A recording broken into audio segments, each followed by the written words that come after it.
Boldwood presents Secrets of the Past, written by Lizzie Lane and read by Lucy Scott. The moral right of the author has been asserted. This performance is owned by Boldwood. Chapter 1. One last, painful contraction pushed Isaiah Thomas Strong onto fine linen sheets. Dr. Owen, a dapper man in a burgundy waistcoat, the buttonholes of which strained over a spreading waistline, snapped orders at a midwife, 2 nurses, and a wet nurse who hadn't yet taken off her cloak. Beyond the bedroom door, 50 household servants carried out their duties. Outside, a team of gardeners tended flowers, fruits, and vegetables for consumption by the occupants of Marston Court, a palatial residence of castellated turrets and large windows surrounded by acres of parkland. 2 men and 2 boys hired from the village looked after the sheep and deer, which kept the grass short beneath the stout oaks and majestic elms. Those that heard the newborns cry raised their heads, wiped the sweat from their brows, and murmured a swift, "God bless," for the latest addition to the Strong family. Squalling and wriggling, the baby was snatched by the midwife, bound in red flannel and covered with a soft white shawl. Horatia Strong arched her back in an effort to endure the fading pains of a long labour, the room around her a blur of opulence and activity. Silk hangings floated from the tester bed, but she might just as well have been in a barn or a miserable cottage of damp walls and rotting thatch. All she cared about was that the pain was over. Nothing else mattered. "A fine boy!" exclaimed Dr. Owen, overbearingly attentive and as charming as a courtier. Leaving the babe to the women, he absorbed himself in checking the mother's heartbeat and pulse. She was his most affluent patient, and he had every intention of taking care of her and his income. Collapsing back on her pillow, Horatia vowed this son would be the last child she ever brought into the world. "Would you like to look at him?" Her eyes flashed open. Of course she would. She was 40 years old and had carried fear as well as a child during this pregnancy. From deep within, she found the strength to push herself up from the pillows, her heart thudding with trepidation. If anything was wrong with him, they'd say so. She looked with relief upon her son's crumpled face as he mewled like a kitten in the arms of the midwife. Labour had lasted 36 hours, 20 hours longer than with her daughter, Emerald. But that was 8 years previously, and she'd been younger then. This baby had taken his time. Endless pain, endless pushing, and the feeling that her body was being ripped in half had led her wanting to sleep for a week. But when the midwife showed her his bundled form, the tension, far more intense than the pain she had endured, left her body. She touched his head with her fingertips. He was dark-haired, and there were no unwanted physical characteristics. She was safe.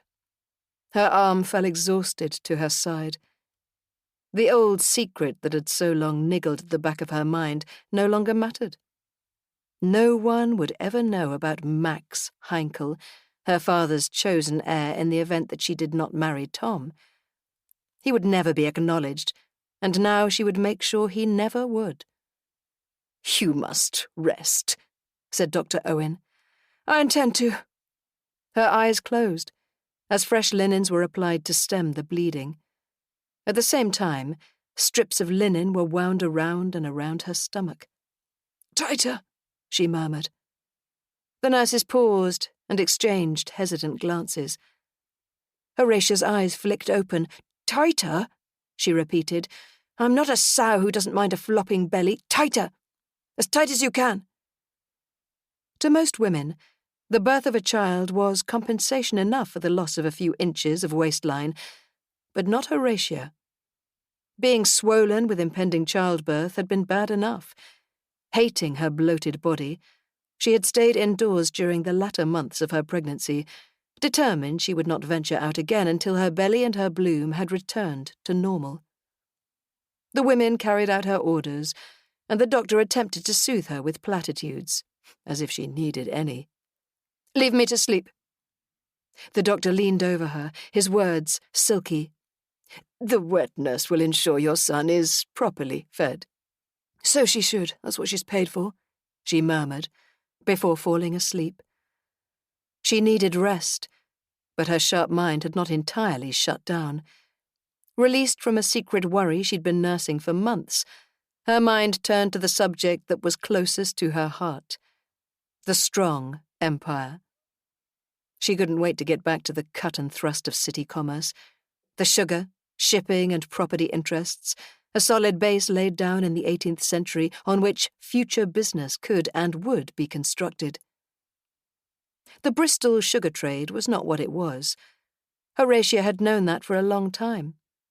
Thanks to Napoleon's encouragement, Europe was growing field after field of sugar beet. Transport costs were minimal compared to importing cane sugar from Barbados. The writing was on the wall. Obsessed with what she would do once she was up on her feet, she gave little thought to her child, safe in the knowledge that he was being properly taken care of and that he was everything she'd hoped he would be. The boy would fill her husband with joy and would be a bridge between them.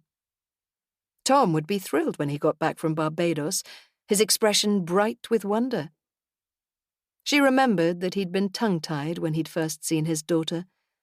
Emerald had been a little mite with a screwed-up face, her complexion red with anger as she screamed her way into the world. Her fists had been clenched and had reminded Horatia of Tom in the days when he'd indulged in bare-knuckle boxing. But a son. Imagine how he would be with a son. Isaiah Thomas, the only name she had ever contemplated calling her newborn baby, had been less vocal when he'd been born than Emerald had been, though his skin had seemed redder, and his hair, a black thatch, had curled like tiny feathers all over his head. The dark hair had worried her a little, but each time a nagging doubt threatened to rise, she reassured herself again that Tom had very dark hair, that the child's hair was just like his. 5 days later, she was ready to see her son again. Sears, her personal maid, entered with the breakfast tray and beamed when she saw she was awake. "You do look well, madam." "I feel well. In fact, I feel quite marvellous." Glowing with satisfaction, she pushed herself up against a mountain of crisp linen pillows. She patted her bound stomach and eyed it thoughtfully. She wanted to look her best when her husband returned, to preen like a peacock, all shiny and svelte, bedecked in fine clothes and jewels, having produced the most precious jewel of all. What should she wear for his homecoming? In her mind, she ran through the contents of her wardrobe. The silks, the velvets, the linens, the tartan, the cream, the royal blue and the yellow. Mentally, she chose a violet taffeta that fell in velvet-trimmed frills the colour of wild blackberries. Would it still fit her? "Sears, my stomach is like a wobbly blancmange. It cannot be allowed to stay that way. I want you to get my corset ready. I want to try it on right away." Sears, a thin-faced woman with high cheekbones, who might have been beautiful if she wasn't so gaunt, looked aghast. "Madam, you have only just given birth. Surely you should be staying in bed for 14 days at least." Horatia was adamant. "Nonsense. Isn't it true that the washerwoman who comes in from the village had her baby on Monday and was in here at the scrubbing board by Wednesday morning?" The fingers of her personal maid folded tightly over the breakfast tray, on which an invalid's breakfast of salted porridge, a boiled egg, half a kipper and a glass of milk had been placed. "But she's used to such exertions," said Sears, her attention fixed on the job in hand as she set the tray down on the side table. "I do believe that was her 5th confinement, if my memory serves me correct." "Hardly a confinement if she was scrubbing my laundry just a few days later," said Horatia. "Nevertheless, I will get into those corsets. They will be celebrations when my husband gets back. He has a son. We must both look our best." "Indeed, madam." "Every man wants a son, and now he's got one." "He will be pleased, madam. Judging by his lusty cry, he's a very bonny baby. No doubt the doctor will allow you to see him today? I see no reason why not. I am completely recovered. You haven't seen him yourself? No, madam, but I've heard him cry. The nursery is only just below my room. Good. Sears dropped a swift curtsy. I'll be back for the tray in a while. Horatia's thoughts were suddenly elsewhere. When Emerald was born, it had been 24 hours before she held her, and over a month before anyone else except the doctor, the monthly nurse, the wet nurse, and her husband saw her.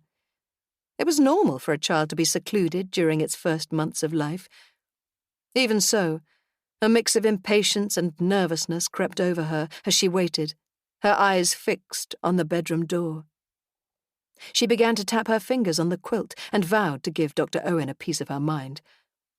Perhaps he was merely being considerate.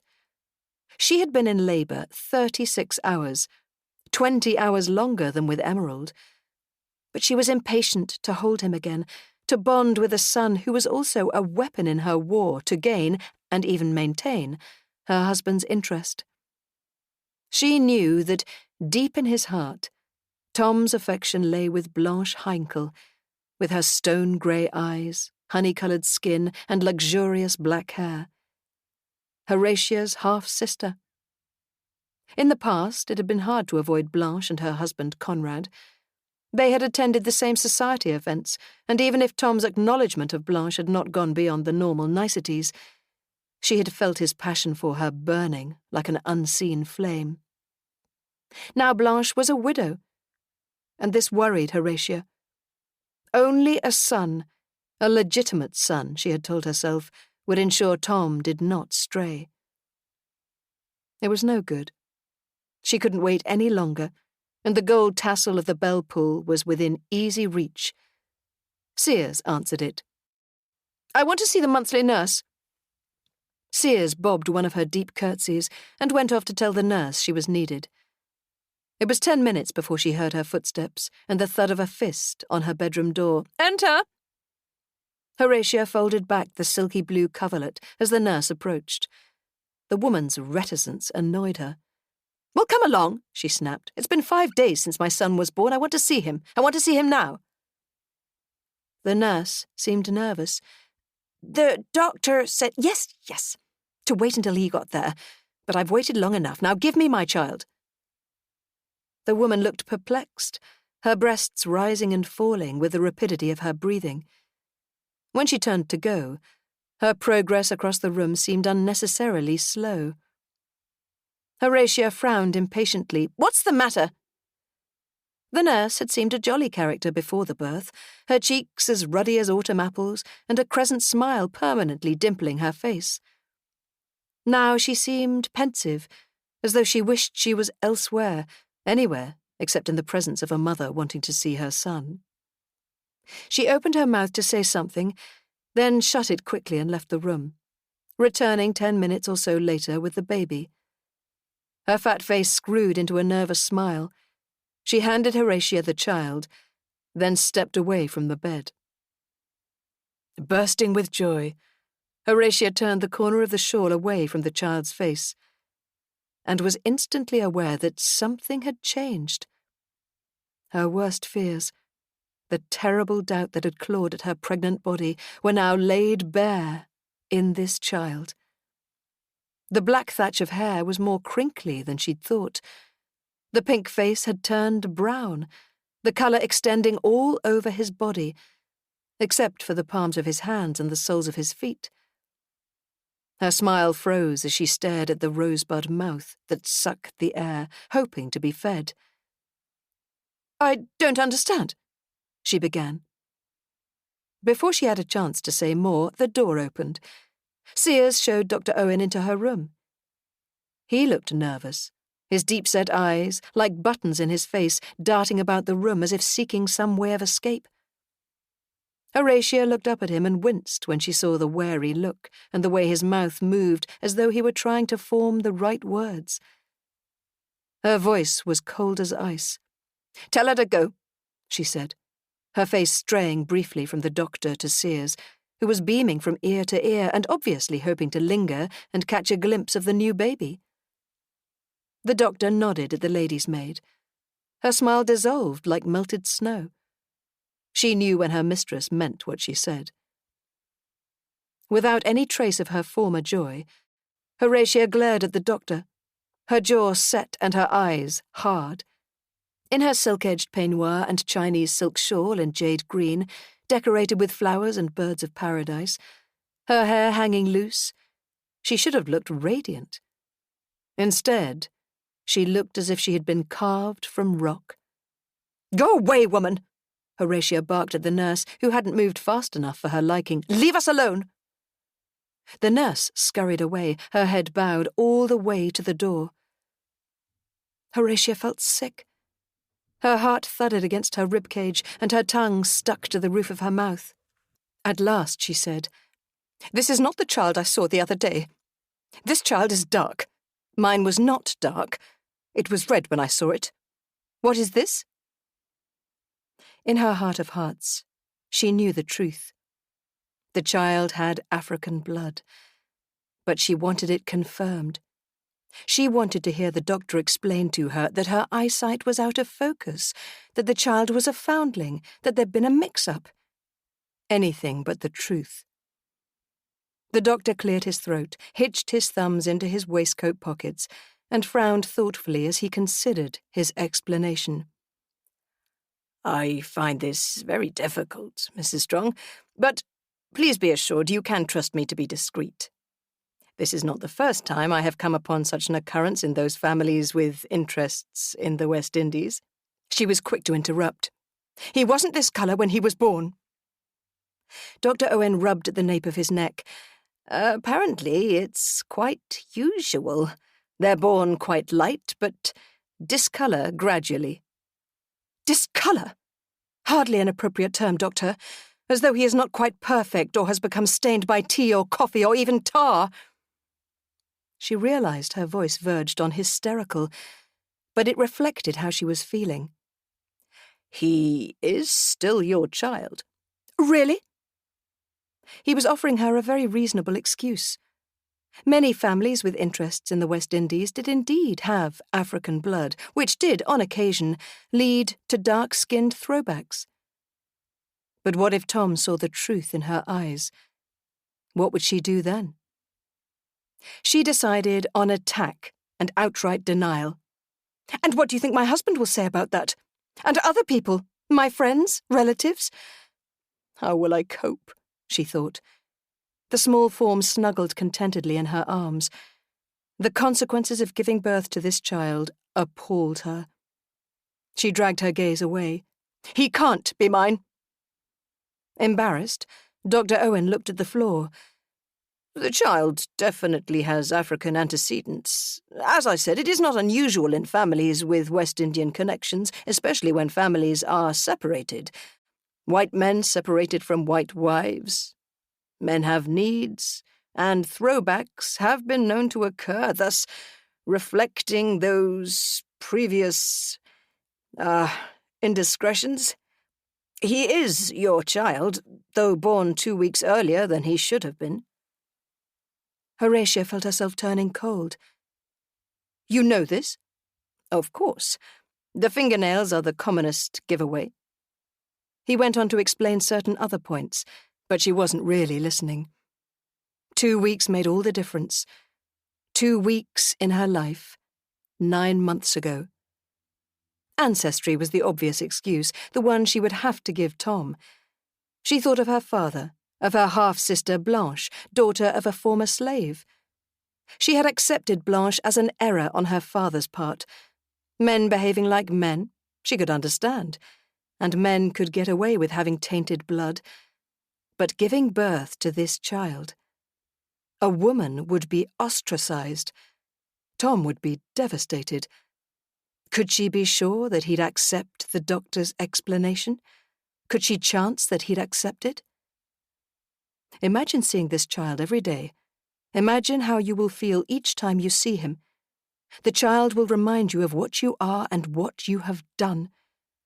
Can you really look Tom in the eyes and tell him what the doctor said? All her dreams crashed earthwards, but her mind was made up. A mistake had been made, and regardless of the cost, it had to be rectified.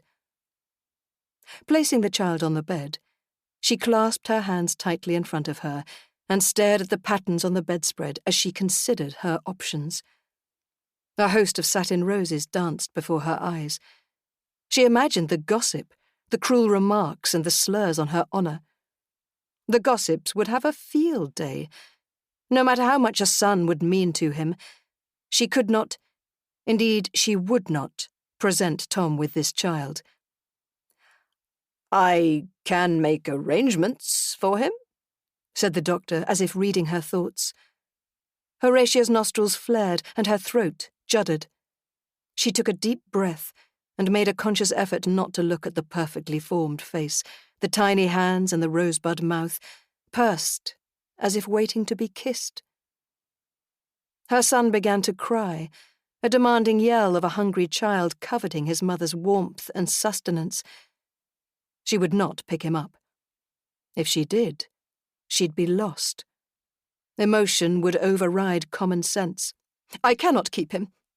It wouldn't be—" She searched for the appropriate words. It wasn't easy, and the word she chose seemed less than adequate. "Acceptable," she said, and felt her blood turn to ice. The doctor paused as he too considered what the most powerful woman in the city wanted him to do.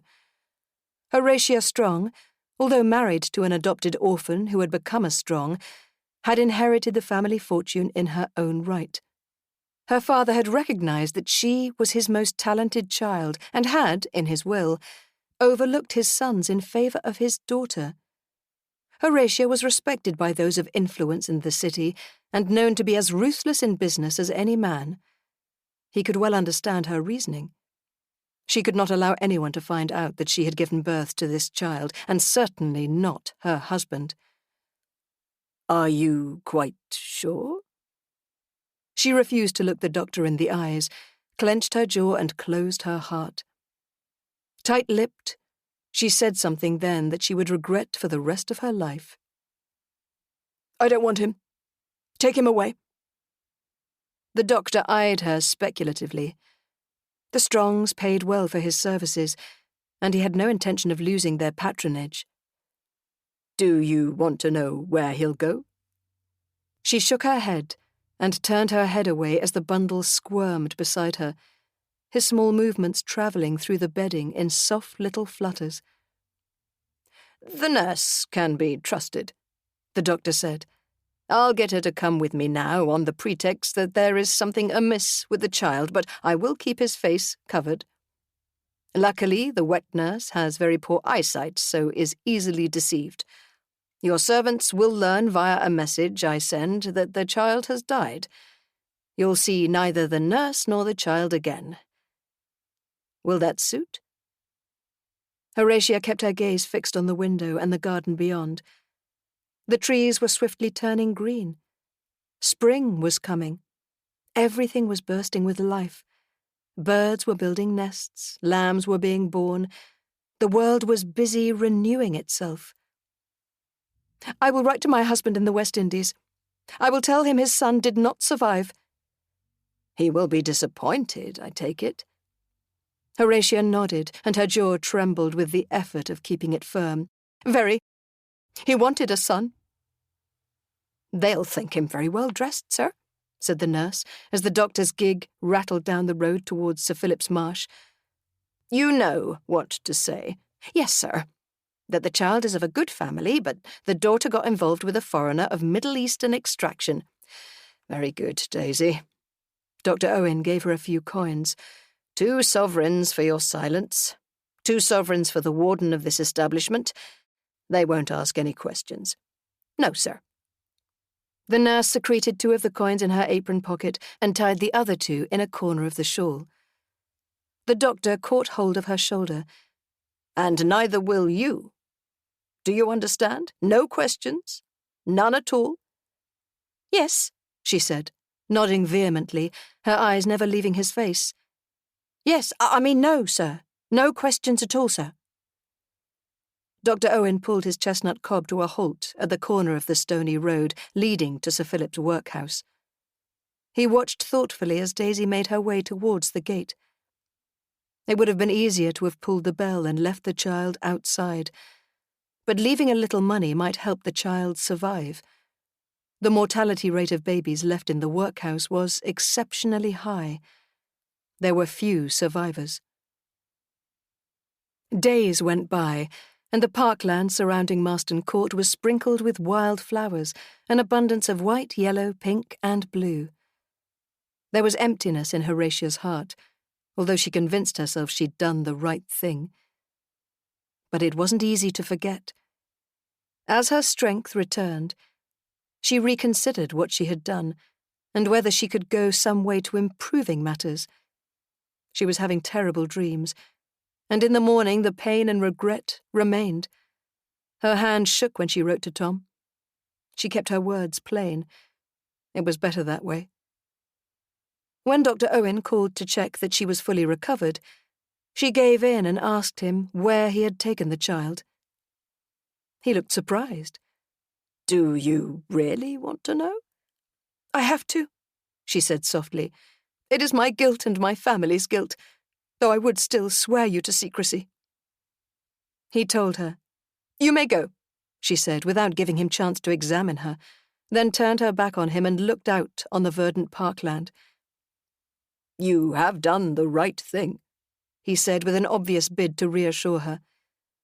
She did not answer, and he knew better than to pursue the matter. Once the door was closed behind him, Horatia tore open the lid of her writing desk. After writing the most important note of her life, she sealed it in an envelope, called for a carriage, and then sent the butler to call for Sears. "I need to take some air," Horatia said to her maid. "Fetch my walking-out bonnet and my cape. Gloves, too." Sears, who usually accompanied her on shopping trips and general carriage rides, immediately fetched Horatia's walking clothes, and also brought her own. "You can hang your things up, Sears. I am going out alone." The corners of her maid's mouth drooped downwards, and her cheeks sagged.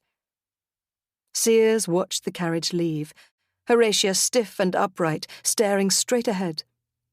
The maid's bottom lip trembled. Her mistress was her life. Sears busied herself tidying the contents of drawers, layering lavender bags between underwear, smoothing dresses and polishing her mistress's shoes and boots, the latter usually collected by an undermaid and cleaned by a boot boy. Filling her time helped keep her from feeling slighted. After all that she'd done, nothing had ever been too much trouble, she thought as she rearranged shoes into colours and polished the silver knobs on the many bottles of cream Horatia used. Between each task, she got up and peered out of the window in case she had not heard the sound of horses returning.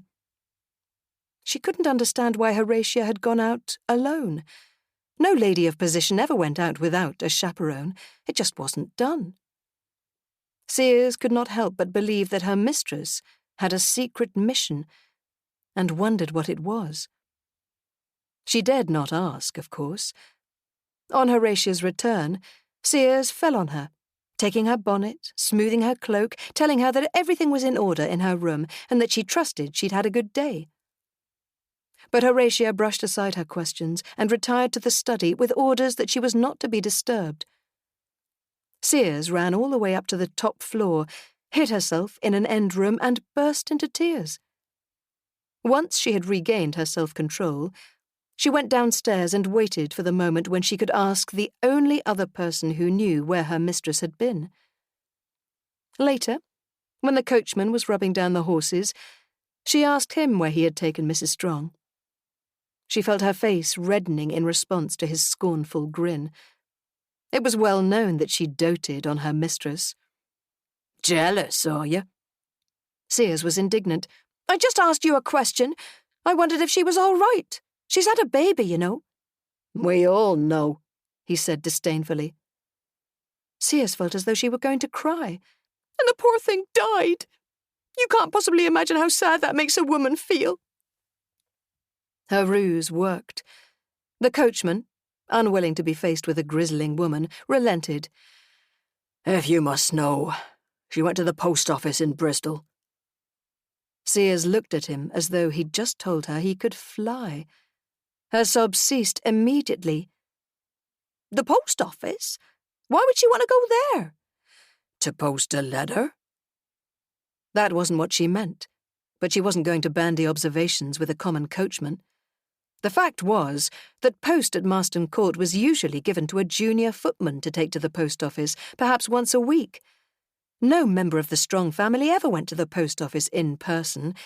It just wasn't done. As she walked back to the house, her wide skirt bouncing as a result of her small, jerky steps, she decided she would not mention the matter to her mistress. Of course she wouldn't. Losing the baby and having to organise its funeral had upset Horatia. She'd had to do everything by herself and had felt a need to share the event with her husband by letter. "It's only natural, my poor sweet," she murmured, and dabbed at her nose, satisfied that she'd guessed correctly. Horatia's heart felt more at ease after posting the letter. All she had to do now was lie to her husband. In the meantime, she concentrated on regaining her strength, threw herself into business and social matters, and practiced in private what she would say when Tom returned. "We've lost a son, but still have a daughter. Let's be thankful for that." Chapter 2.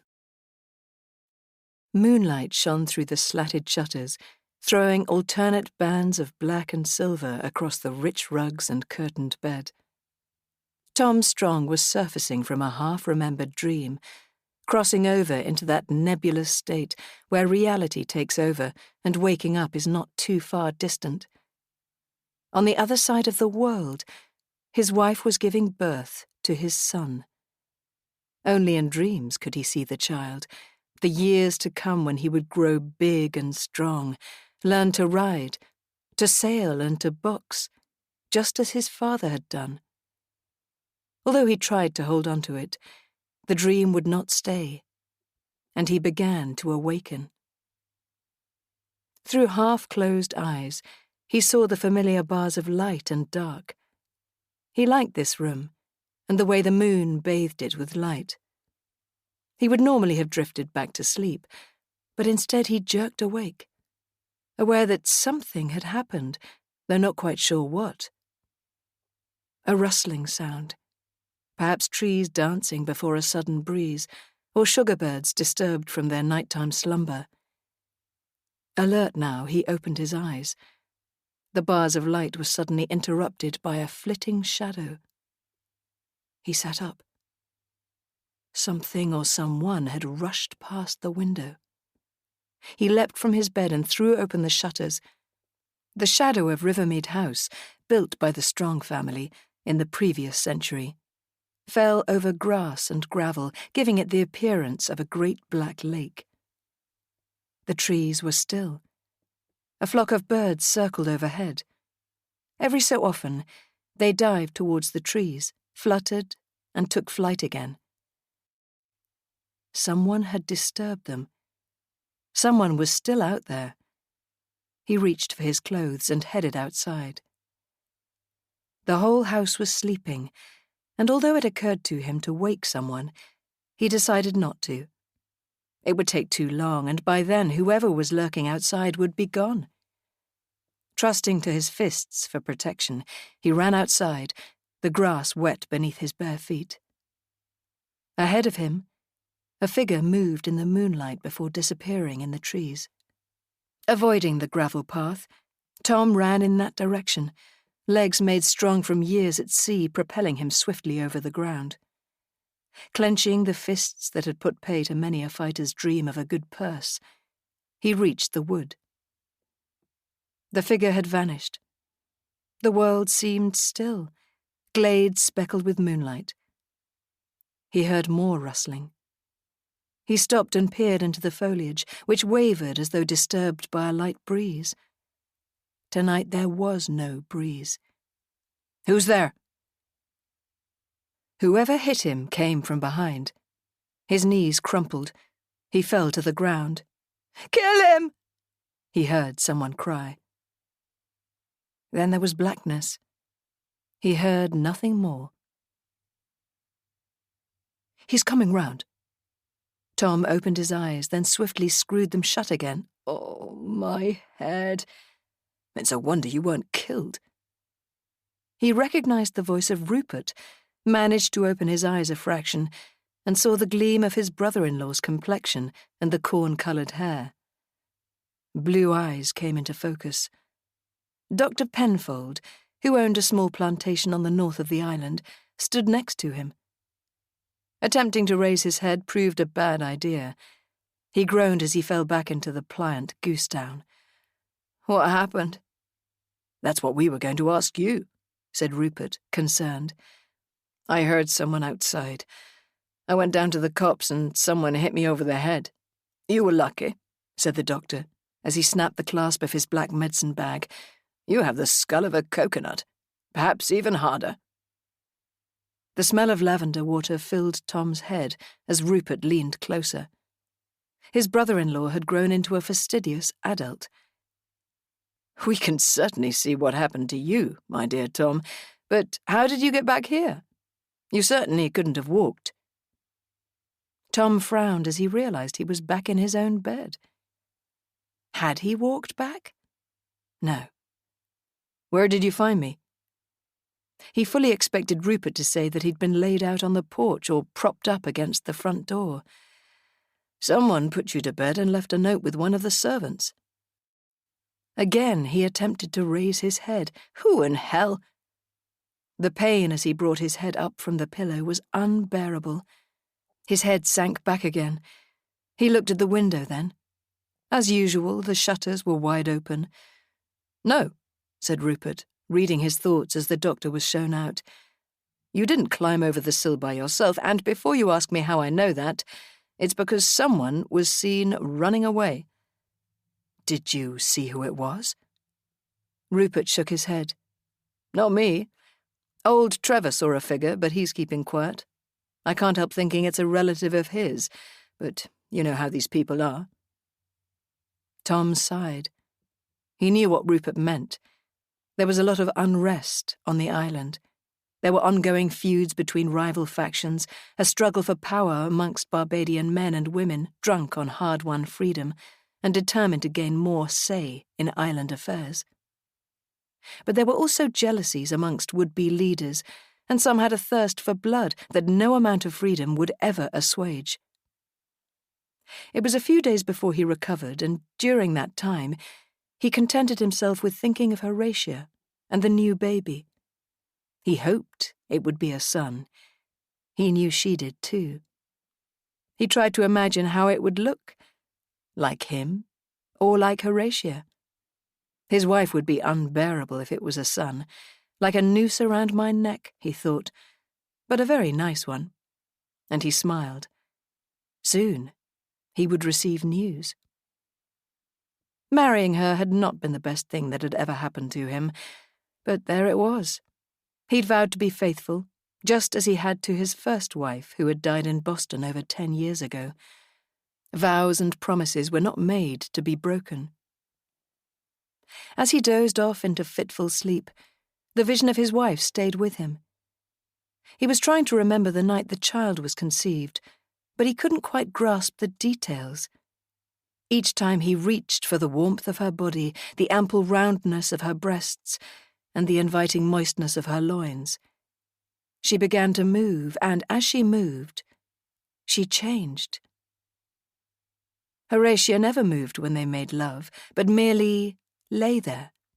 Sometimes, if the lamp was on, or the room was flooded by moonlight, he could see her expression, and he'd automatically tense.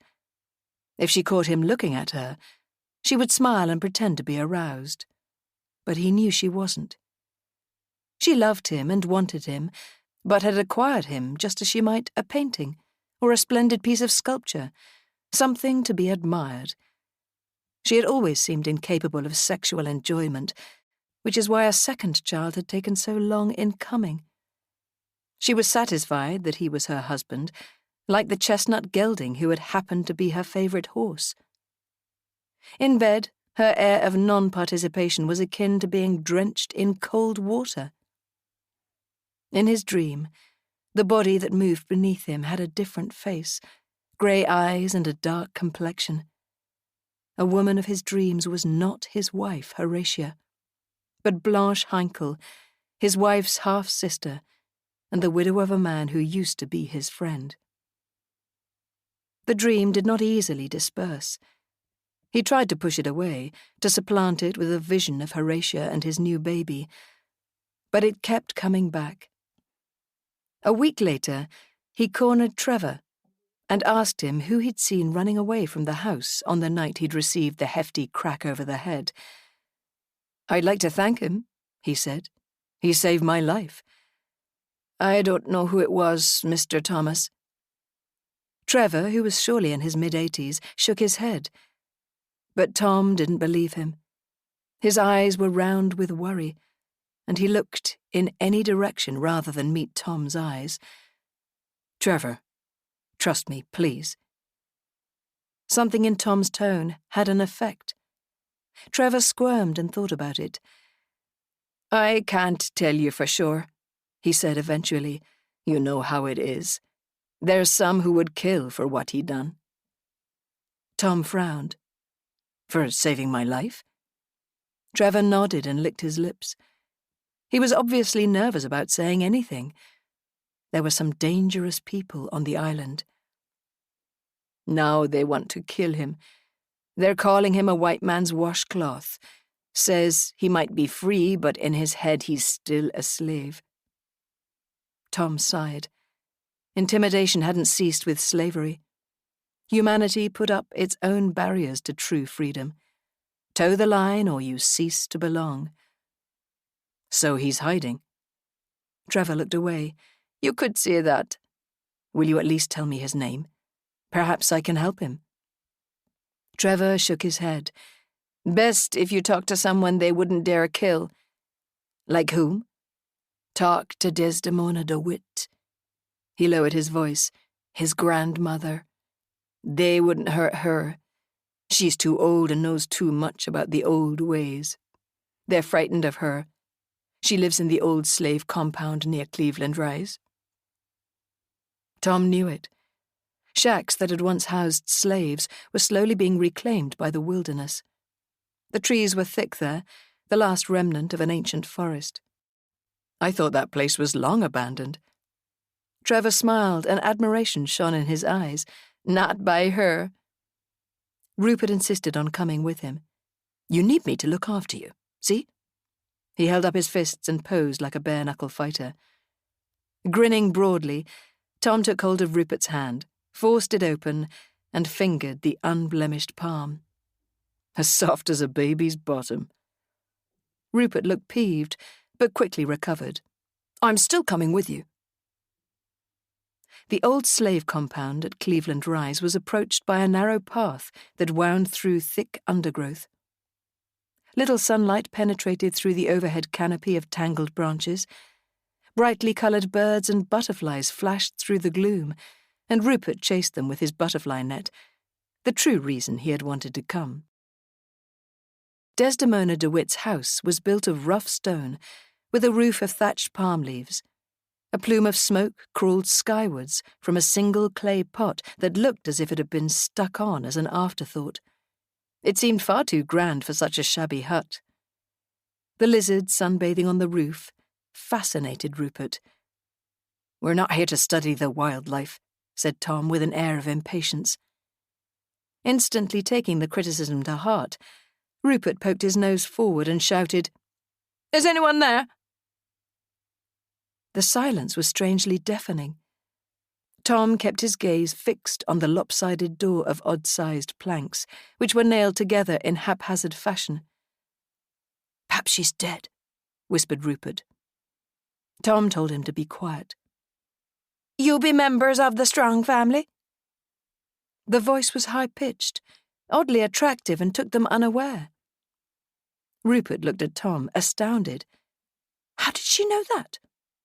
Tom shrugged. "Can we come in? I mean no harm. I just want to thank your grandson for saving my life and perhaps save his. I can't find him. Again a pause. Come in, but be careful with my door. There was no sign of wavering in her voice, no thin wail of old age. Tom opened the door carefully, catching a piece of wood as it slid off its frame.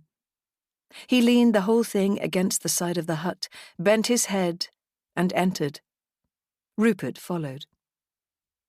The hut was small, the floor packed mud and the shutters woven grass. There was a bed made from saplings, its mattress a single blanket tied with string to the frame. A cooking pot hung from a tripod over a bed of glowing embers. A curtain of mauve muslin hung from the wall, though on closer inspection, Tom saw it was a dress of the style women wore at the turn of the century. The cloth had yellowed in places, and it looked in danger of falling to pieces. But at one time it had been beautiful. Desdemona DeWitt was tiny. She was sitting in an armchair that might once have graced a plantation mansion. The wooden arms were shiny from years of use, their lion heads polished by years of restless hands. The old woman's bare feet hung 10 inches short of the floor. Her eyes were like glossy black buttons gazing out from sunken hollows, and her face was a mass of wrinkles, like the tough skin of an old russet apple. She waved her hand as though bidding them to sit down. Tom barely glanced around him before hunkering down in front of her. Rupert still looked for a non-existent chair. Desdemona looked amused. The only chair was the one she was sitting in. Tom began to explain. I owe your grandson my life. I feel I have to do something for him. He spread his hands to emphasize the point. I wouldn't want to think he put himself in any danger at my expense. Tom exchanged a look with Rupert. He wasn't getting anywhere, but if he expected any help from Rupert, he was very much mistaken. Rupert seemed as stuck for words as he was. He persisted. Does he lack for anything? Desdemona closed one eye and fixed him hard and fast with the other. Lack for anything? We darkies have always lacked, Master Strong. Know what an inheritance is? Tom nodded. Yes. No. Her voice rang like a bell. Wings in the nearby thicket fluttered and took off. A lizard lazing in the sunlight that fell through the door scurried into the shadows. No, she said again. You knows your own, but you don't know ours. She waved the stem of her pipe at him. Resting his elbows on his knees, Tom clasped his hands together and considered what to say. He was also considering leaving, and was aware that Rupert was fidgeting. He can't face what an old woman has to say, he thought. Why is that? Rupert coughed and excused himself. The silence, the sound of insects and birds, and the rustling of dark green foliage in an itinerant breeze made the heat seem more than usually oppressing. Unblinking, her gaze stayed fixed on his face. I'll tell ye of my inheritance, she said then. There was a woman of Africa, brought here to be a slave. One day, she wanted fuel for her cooking pot and didn't have any. Nor did she have the money to buy any. Desperate she was, and her children were hungry, so she stole some fuel and got found out. The old woman paused, took a puff of her pipe. Tom heard Rupert kicking at dust and stone outside. This woman was fierce for her children, fierce for their lives. When she got found out, she proclaimed she didn't care, that she'd die for her children if need be. It was the worst thing she could have said. She wasn't regretful about what she'd done, you see. She wasn't regretful at all, and the master, Mr. Oliver, he was angry. So they cart-whipped her. A kind of adverse loyalty to plantation owners, and more particularly to the Strong family, made Tom want to protest that this couldn't be true, that no man could do this to a mother who simply wanted to feed her family. But the words stuck in his throat. You know what that means, she asked him. He nodded. That means they tied her to a cartwheel to whip her. The pipe wobbled at the corner of her mouth, but her eyes held no hate. They stripped my man naked in front of everybody. She shook her head. Nothing shames a woman more. Her body is only for her family and her man to see. But they didn't care. They whipped her 39 times. Her back was a mass of red stripes after that. The next day, they asked her whether she repented her sin and would never do it again. My mother refused. She swore at them and told them she'd do anything for her children. The old woman shook her head again. So they decided another 39 stripes might make her more repentant. By the following day, her back was a mass of blood, and she could barely stand. But that wasn't good enough for them. No, sir, it wasn't. They said they didn't believe she wasn't fit to work. So, to prove it one way or t'other, they boiled up pepper and poured it over her back. If she jumped up, she was fine for work. But she didn't jump up. The shock killed her. Tom felt his stomach churning. I'm ashamed, he said, his hands clasped between his knees. Tilting her head to one side, the old woman looked at him speculatively, as if she didn't quite understand why he should say that. You weren't there. It ain't nothing to do with you. It's my inheritance and my grandson's inheritance, and I'm telling you all about it. Ain't very pretty, is it? He shook his head. No. That's why he's gone and shifted for himself. Had enough of all this. She took the pipe from her mouth and waved at her surroundings. We DeWitts is a bit of everything. Not just African. Dutch, British, African. We got a bit of everything in our blood. She chuckled wickedly to herself. Men is men. Hot climates, hot men. My grandson. His name is Samson. Master Strong. He gives respect to his African ancestors and his English ancestors. He's always felt split in half like that, and he was tired of the plantation. She shook her head again. It ain't what it used to be. So he's gone to England. Once he's there, he'll find his aunt's cousin. She married a sugar refiner. Don't know her married name. Don't know where he come from. Just know she's there and that Samson is set on finding her. She chuckled again. But there, you know how this Strong family is.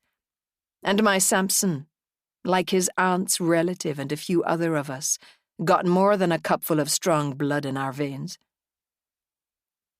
Tom heard his heart ticking, louder and louder, rising up through his body and thudding behind his aching eyes.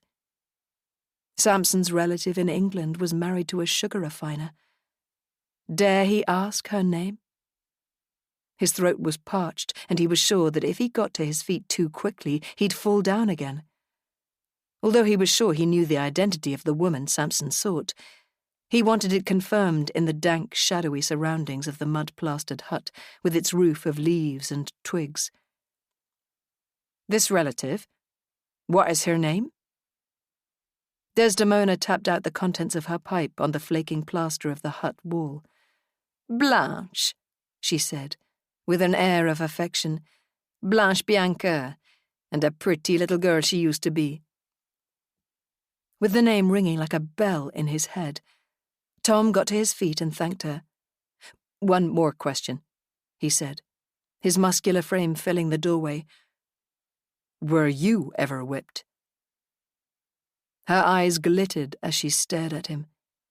She seemed to weigh him up with unblinking eyes before she slid down from her chair, turned her back to him, and lifted the worn cotton bodice she wore with a blue skirt. Her back was a mass of healed stripes, a welter of raised lines, crisscrossing and scaly, like the skin of the lizards that ran over her roof and bathed in the sunlit doorway. Do you believe that? Rupert asked him as he mounted his horse. You heard? Rupert shrugged.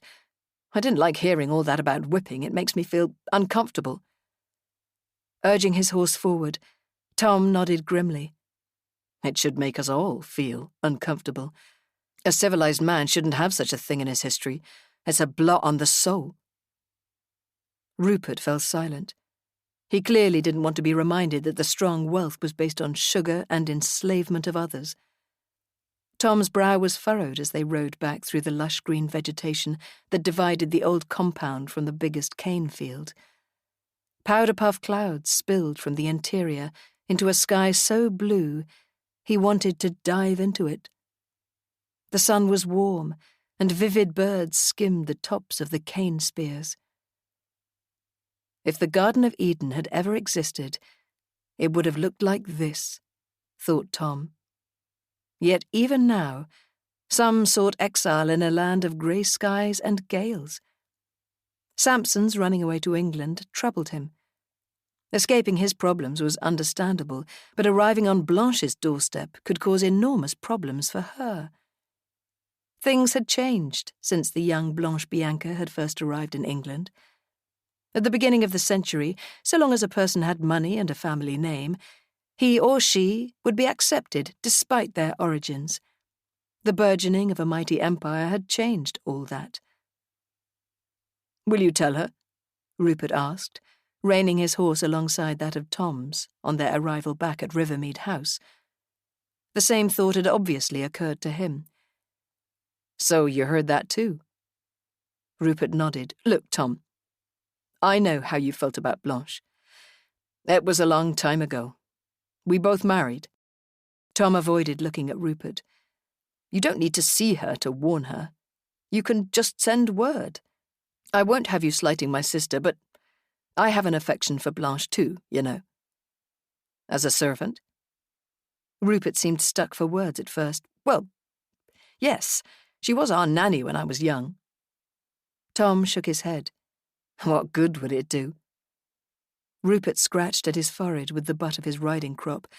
At least she'd be forewarned and could ensure the matter was dealt with as discreetly as possible. Perhaps I should tell her. You know, most people think her dark colouring is due to Spanish descent. She could never be accepted in polite society again if her true origins were known. Tom stiffened, dismounted, and loosened his horse's girth. Rupert's words were like splinters piercing his heart. Exasperated, he leaned his head against the saddle, breathing in the smell of leather and sweating horseflesh. He had an overwhelming urge to turn round and fling another truth into Rupert's face. "She's your half-sister. Your father raped her mother." It would be possible that Rupert would never speak to him again. If the episode in Desdemona's hut was anything to go by, Rupert could not cope with unsavoury truths. Despite the attack and warnings from Dr. Penfold that it was dangerous to be out after sundown, Tom walked through the darkness towards a house where climbing plants had run riot over a wrought-iron veranda. He settled himself in a rickety chair and eyed the dark silhouettes of trees against an indigo sky. This was the old house where Blanche Bianca had grown up. He closed his eyes. The feeling of peace here was extraordinary, and the night breeze was cool on his face. The sound of